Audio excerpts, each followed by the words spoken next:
بسم الله الرحمن الرحيم. صلى الله عليك يا سيدي ويا مولاي يا رسول الله. صلى الله عليك يا مولاي وابن مولاي يا أبا عبد الله يا رحمة الله الواسعة ويا باب نجاة الأمة يا عبرة كل مؤمن ومؤمنة غريب يا مظلوم كربلاء. يا ليتنا كنا معكم سيدي فنفوز فوزا عظيما. كم نزم غيان اتخذك بو مميت pour gagner en victoire éternelle. أكبرت من أم البتول عقلا سما فوق الميول وأنار منهاج الهدى والرشد والخلق النبيل وبه سمت فوق النساء وأصبحت زوج الرسول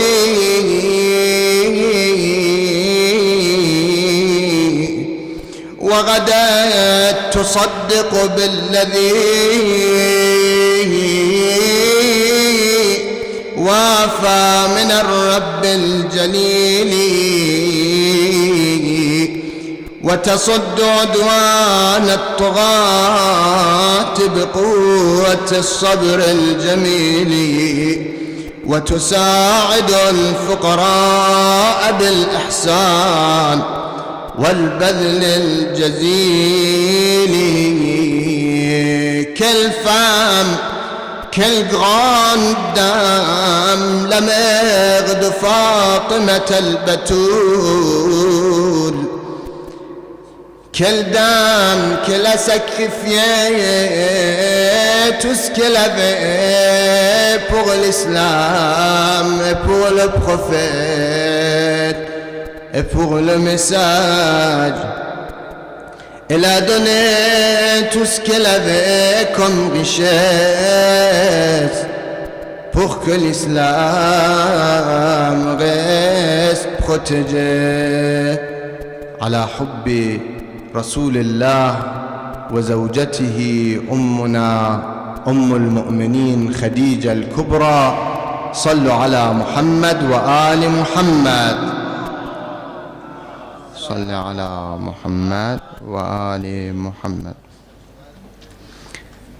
Khadija, salamullah alayha, elle était décédée 3 jours après notre bien-aimé, l'oncle de notre prophète bien-aimé sallallahu alayhi wa alayhi, Abu Talib, le père de Amir al-Mu'minin alayhi salam. On a parlé à propos de Abu Talib il y a 3 jours. On a parlé de tout ce qu'il a fait, de tout ce qu'on a pu parler, bien sûr, parce que tout ce qu'il a fait, c'est beaucoup plus qu'on peut parler et on peut expliquer dans le temps très court qu'on a à propos de Abu Talib. On a parlé ce qu'on pouvait parler à propos de lui. On a parlé de son importance dans le message et sa protection pour le prophète sallallahu alayhi wa alayhi. Après Abu Talib, il y avait une autre personne aussi très importante. C'était la femme de notre prophète bien-aimé sallallahu alayhi wa alihi, Khadija al-Kubra, salamullah alayha. Khadija bint Khuwaylid, qu'elle était le meilleur ami et qu'elle était la meilleure personne pour le prophète sallallahu alayhi wa alihi, pour le soulager. Et elle a tout fait, et elle a tout sacrifié, et elle a tout donné pour l'islam et pour notre prophète bien-aimé sallallahu alayhi wa alihi. On peut parler brièvement de Khadija aujourd'hui car on n'a pas beaucoup de temps, mais dans ce bref, on va prendre les choses les plus importantes et on va apprendre de Khadija salamullah alayha des leçons. Khadija salamullah alayha, elle a choisi, avant de se marier avec notre prophète bien-aimé sallallahu alayhi wa alihi, quand elle a entendu parler de lui, elle l'a choisi pour aller faire le commerce pour elle, car ils avaient l'habitude d'envoyer quelqu'un qu'il voyageait et qu'il faisait le commerce pour les gens. Le prophète sallallahu alayhi wa alihi, il a accepté. Et quand il a fait le commerce pour elle et il est revenu, avec lui, il y avait le serviteur de Khadija, Maysara, qui était parti avec notre prophète bien-aimé sallallahu alayhi wa alihi, et il a vu des choses incroyables, et à son retour, il a raconté tout cela à Khadija salamullah alayha. Khadija salamullah alayha, déjà, elle avait entendu parler de notre prophète bien-aimé sallallahu alayhi wa alihi, et c'est pour cela qu'elle avait envoyé tout ce qu'elle avait, elle avait envoyé le commerce, elle avait envoyé notre prophète bien-aimé sallallahu alayhi wa alihi pour faire le commerce pour elle. C'était à cause de tout ce qu'elle avait entendu de bien à propos de lui, et il était connu, salawatullahi wa salamuhu alayhi, as-sadiq al-amin. Tout le monde le connaissait par le véridique et celui qui était le meilleur dans le dépôt, qui était la meilleure personne à qui on pouvait confier un dépôt. C'était notre prophète bien-aimé sallallahu alayhi wa alihi, tellement que même après, quand il a annoncé sa prophétie et tout le monde était contre lui, Quraysh était contre lui, mais malgré tout ça, car il le connaissait et il ne connaissait personne d'autre que lui, comme lui, véridique et homme de confiance, même après tout ce qu'ils ont fait avec lui, ils ont laissé des dépôts chez lui, salawatullah wa salamu alayhi, et il a accepté les dépôts. Et c'est pour ça que Amirul Mu'minin, salamullah alayhi, quand il est resté, il était dormi à la place de notre prophète bien-aimé, sallallahu alayhi wa alayhi. Comme on a dit, c'était pas la première fois, mais c'était la plus importante, car c'était la protection de notre prophète bien-aimé sallallahu alayhi wa alayhi, car ils étaient réunis pour tuer notre prophète bien-aimé sallallahu alayhi wa alayhi. Alors quand il est resté à la Mecque, il n'est pas resté juste pour dormir à sa place, mais il est resté aussi pour donner et pour rendre les dépôts aux gens qu'ils avaient laissé leurs dépôts à notre prophète bien-aimé sallallahu alayhi wa alayhi.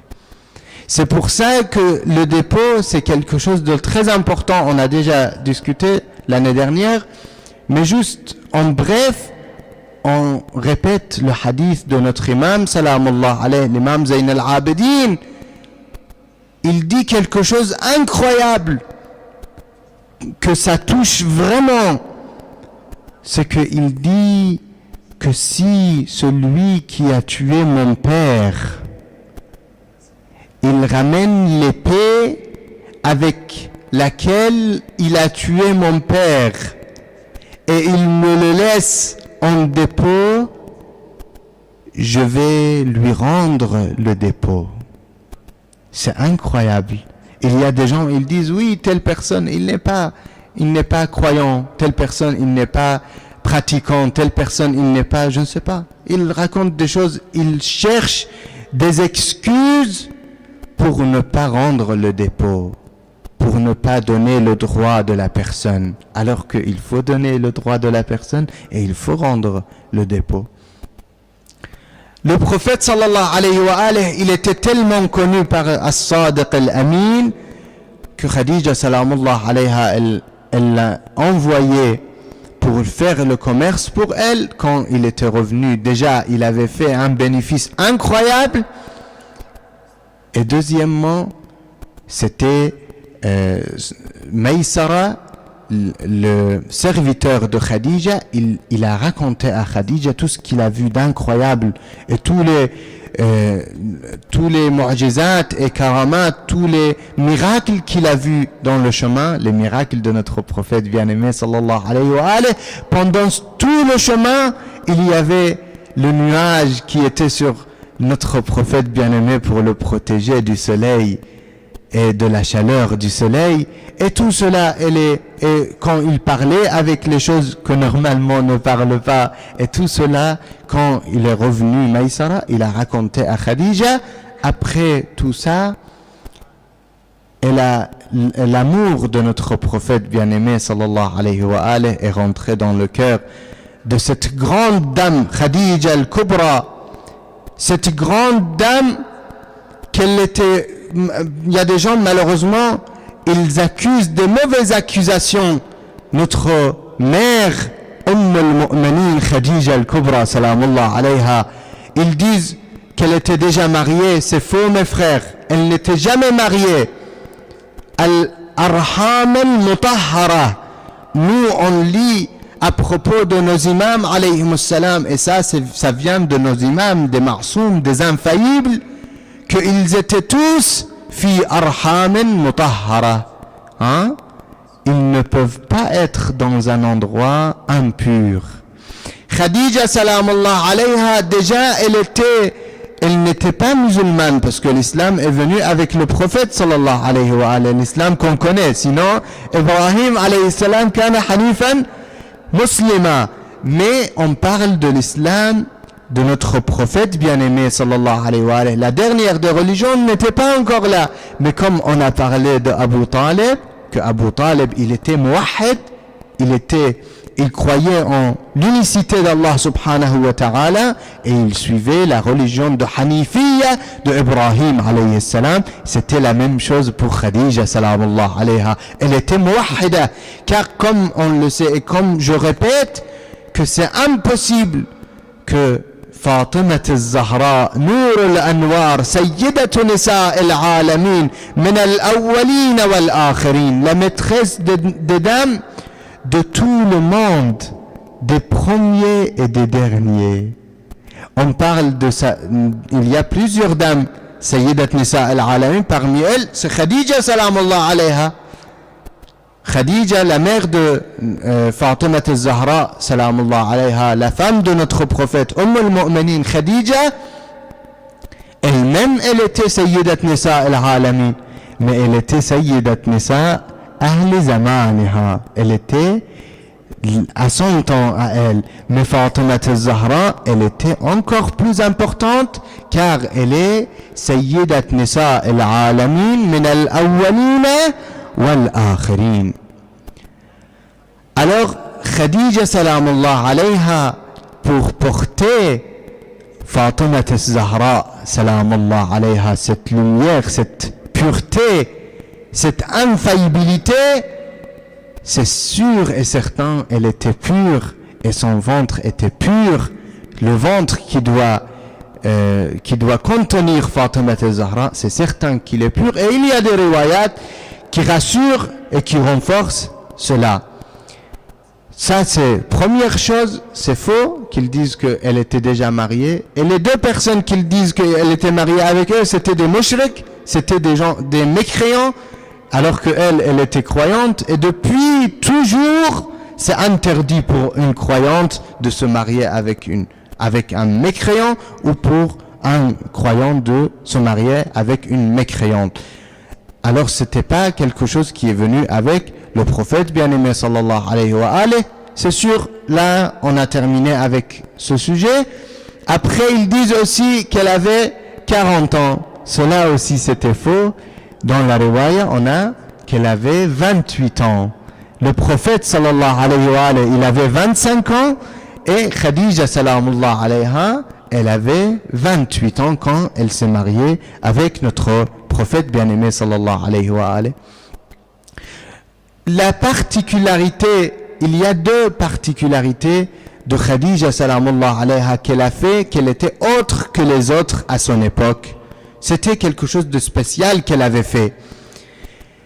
Et ces deux choses qu'elle avait fait en particulier, c'était grâce à son raisonnement incroyable qu'elle avait, que grâce à son raisonnement incroyable et sa richesse de pensée, c'est cette richesse de pensée qu'elle l'avait rendue riche, matériellement parlant, et c'est pour cela qu'elle a choisi le meilleur homme du monde.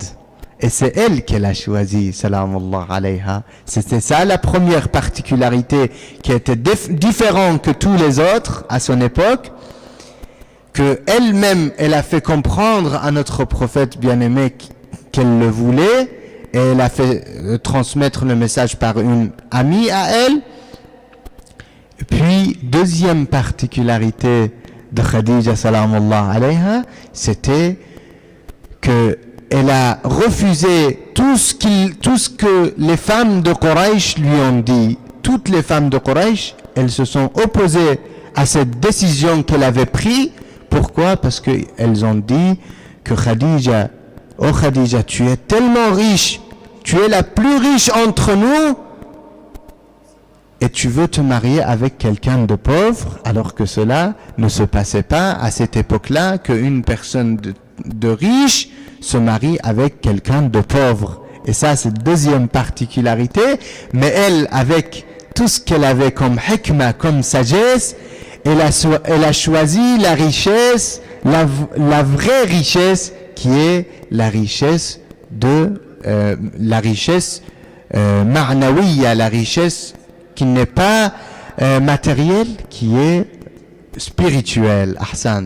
C'est la richesse spirituelle qu'elle a choisie, et c'est grâce à cette richesse qu'elle a gagné tout ce qu'elle a gagné dans ce bas monde et dans l'au-delà. Et jusqu'à la fin des temps, tout le monde, ils vont se rassembler, tous les musulmans de toutes les écoles, et ils vont parler de Khadija, salamullah alayha, que l'islam, si il a réussi, l'islam, s'il a avancé, c'était sur trois bases, sur trois choses qui s'est basé.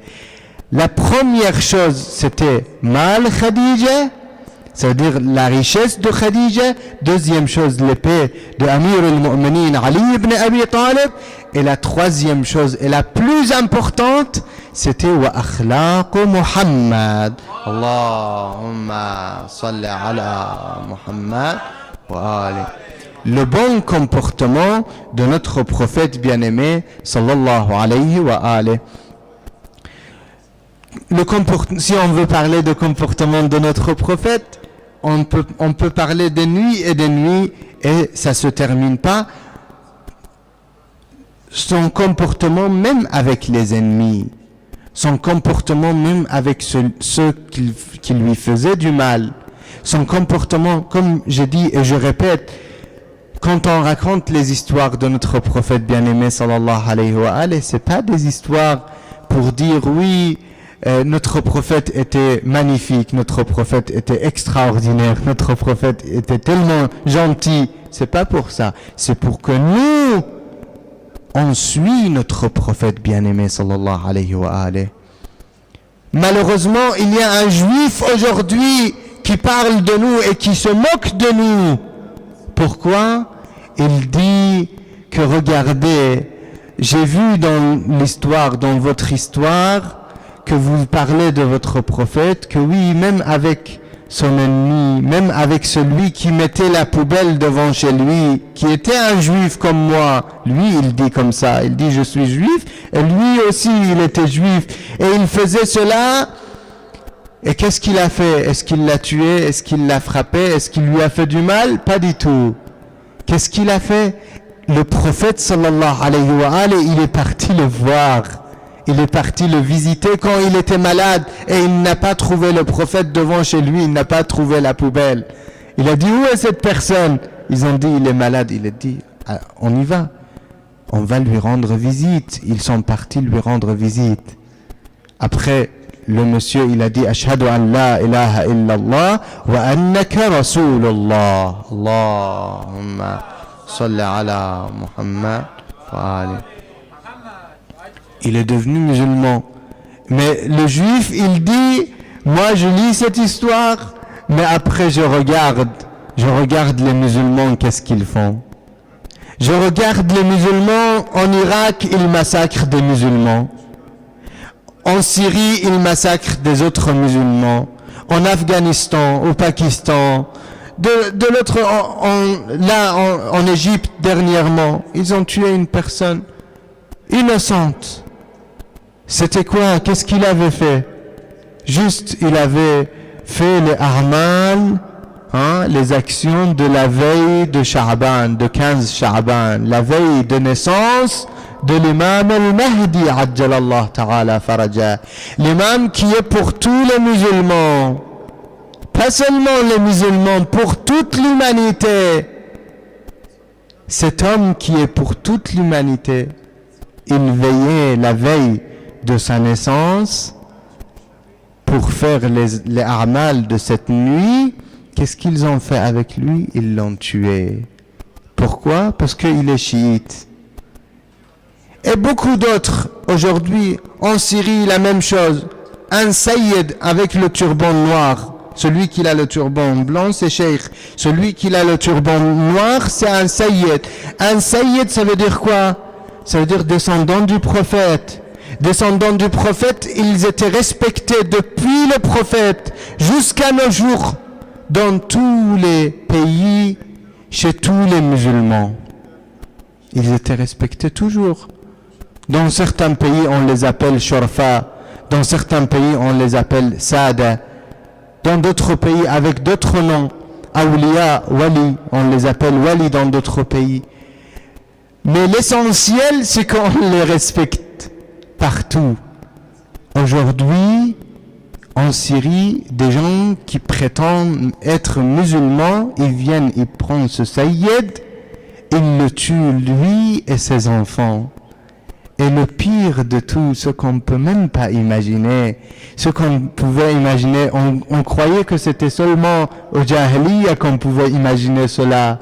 Non, mes frères et sœurs, aujourd'hui, ils ont fait la même chose. Aujourd'hui, pas aujourd'hui même. C'est-à-dire dans ces jours-là, il n'y a pas longtemps, il y a peut-être 10 jours, 15 jours.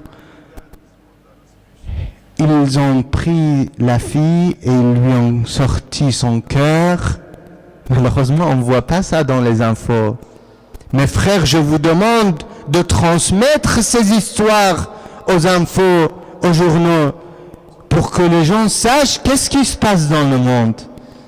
Cette petite fille, on lui enlève son cœur et ils essayent de le manger. Imaginez, c'était pas seulement Hind, Hind Akilat al-Akbat, c'était pas seulement elle. Ces gens-là qui suivent Hind, ils font la même chose aujourd'hui.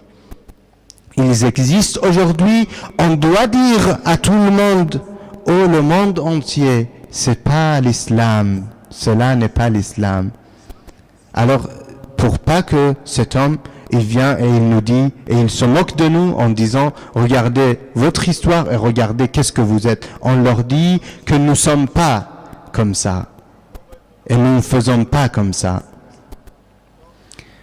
Khadija salamullah alayha, elle a supporté 3 ans de difficultés comme Abu Talib, dans Sha'b Abi Talib, dans la vallée de Abi Talib, qui était nommée au nom de Abu Talib.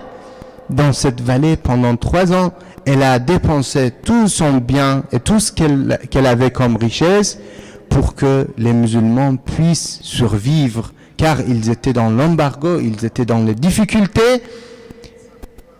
Mais est-ce que c'était la première fois qu'elle était dans la difficulté et qu'on l'avait mis, qu'on avait fait, comment on dit muqata'a, hein, muqata'a? Non, pas l'embargo, autre chose. Quelqu'un qui qata'a l'autre, hein? Un homme, par exemple, moi, avec quelqu'un, j'étais ami et tout ça, et tout d'un coup, il coupe les liens. C'est le couper, oui, boycott ou couper les liens ou tahrim, comme vous voulez. C'était pas la première fois dans Sha'b Abi Talib que Khadija salamullah alayha, elle était boycottée.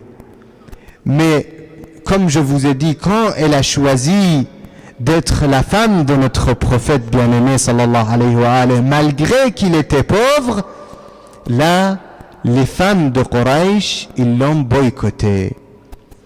Les femmes de Quraysh, ils l'ont boycotté et ils ne parlaient plus avec Khadija salamullah alayha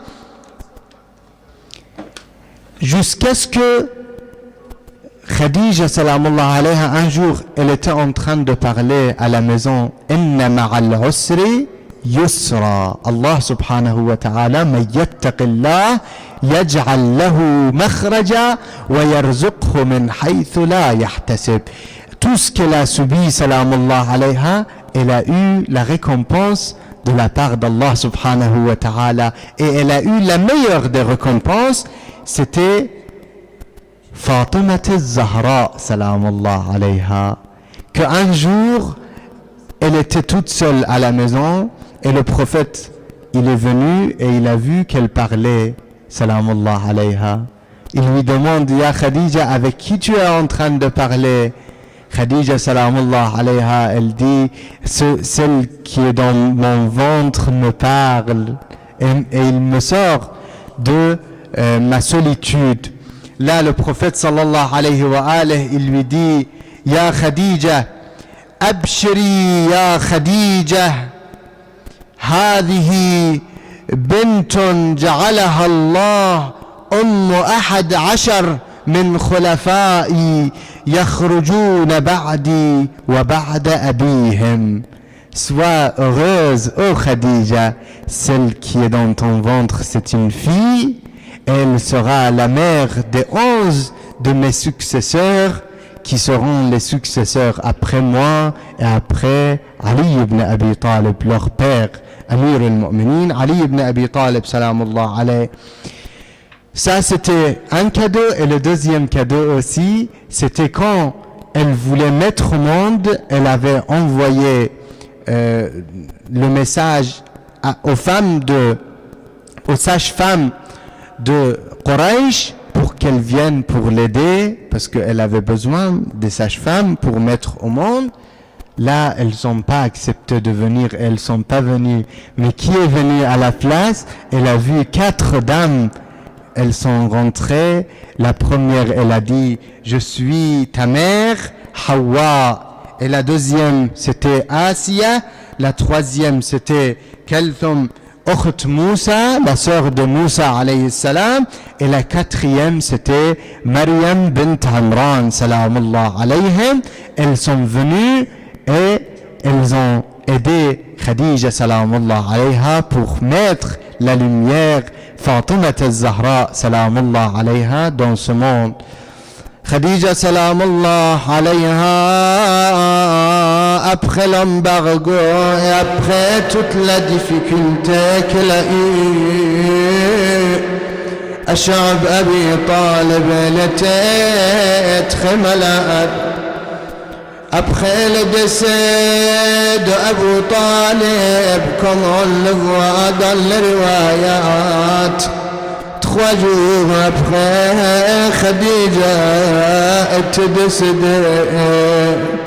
Cette grande dame, qu'elle était tellement riche, elle avait dépensé toute sa richesse laisse jusqu'à ce que le prophète bien-aimé, pour lui mettre le kafan, il n'avait pas de kafan à lui mettre. Et c'était là que le prophète, il a eu mal au cœur et il a levé les mains vers Allah et il a dit: Ya Allah, je n'ai pas de kafan pour Khadija.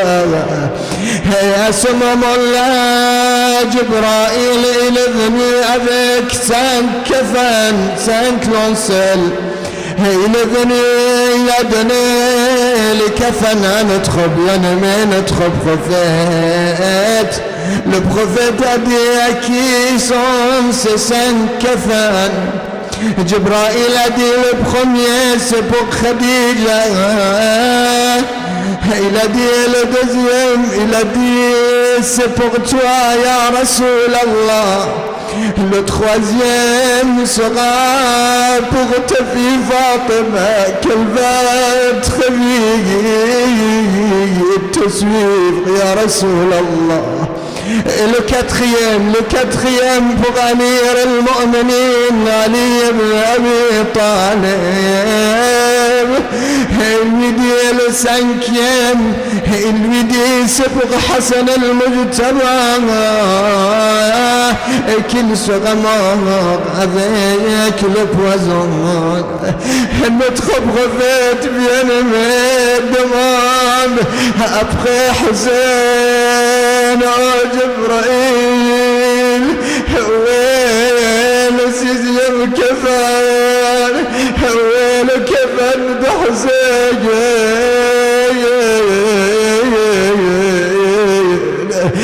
Jibril lui dit: Hussein sera tué à Karbala.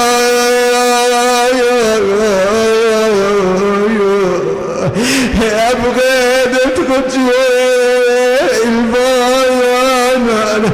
faire marcher les chevaux sur son corps. La hawla wa la quwwata illa billah. العلي العظيم. إنا لله وإنا إليه راجعون. وسيعلم الذين ظلموا آل محمد أي منقلب ينقلبون والعاقبة للمتقين. بسم الله الرحمن الرحيم.